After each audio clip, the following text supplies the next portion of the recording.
കളമശ്ശേരി പോളിയിലെ കഞ്ചാവ് വേട്ടയിൽ അന്വേഷണം വ്യാപിപ്പിച്ച് പോലീസ്. കൂടുതൽ വിദ്യാർത്ഥികൾ അറസ്റ്റിലായേക്കും. റെയ്ഡിലേക്ക് നയിച്ചത് പ്രിൻസിപ്പലിന്റെ ഇടപെടൽ.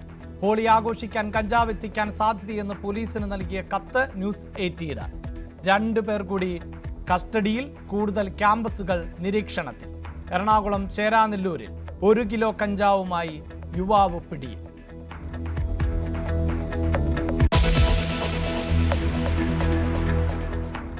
സംസ്ഥാനത്ത് ഇന്നും കനത്ത ചൂട് തുടരും. യെല്ലോ അലർട്ട് പ്രഖ്യാപിച്ച് കേന്ദ്ര കാലാവസ്ഥാ വകുപ്പ്. താപനില 37 ഡിഗ്രി വരെ ഉയരാമെന്നും മുന്നറിയിപ്പ്.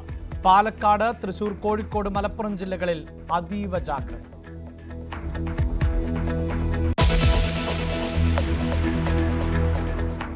ലവ് ജിഹാദ് പരാമർശത്തിൽ PC ജോർജിനെതിരെ കേസെടുക്കില്ല. കേസെടുക്കേണ്ടതായി ഒന്നുമില്ലെന്ന് പോലീസ്. തീരുമാനം നിയമോപദേശത്തിന്റെ അടിസ്ഥാനത്തിൽ.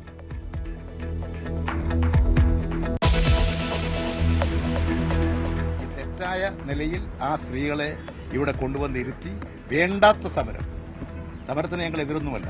പക്ഷെ അനാവശ്യവും ആവശ്യമില്ലാത്ത സമയത്ത് നടത്തിയ ഈ സമരം രാഷ്ട്രീയ ലക്ഷ്യത്തോടുകൂടി ചിലരുടെ ബുദ്ധിയിൽ നിന്ന് ഉദിച്ചു വന്നതാണ്. അതിന് ഞങ്ങൾക്കൊരിക്കലും ആ സമരത്തെ അംഗീകരിക്കാൻ കഴിയില്ല. ആശമാരെ അധിക്ഷേപിച്ച് വീണ്ടും CPIM. സമരം ചില ദുഷ്ടബുദ്ധികളുടെ തലയിൽ ഉദിച്ചതെന്ന് EP ജയരാജൻ. വേതനം 7000 രൂപയാക്കിയത് ഇടതുമുന്നണി. അത് തിരിച്ചറിഞ്ഞ് സമരം അവസാനിപ്പിക്കണമെന്നും EP.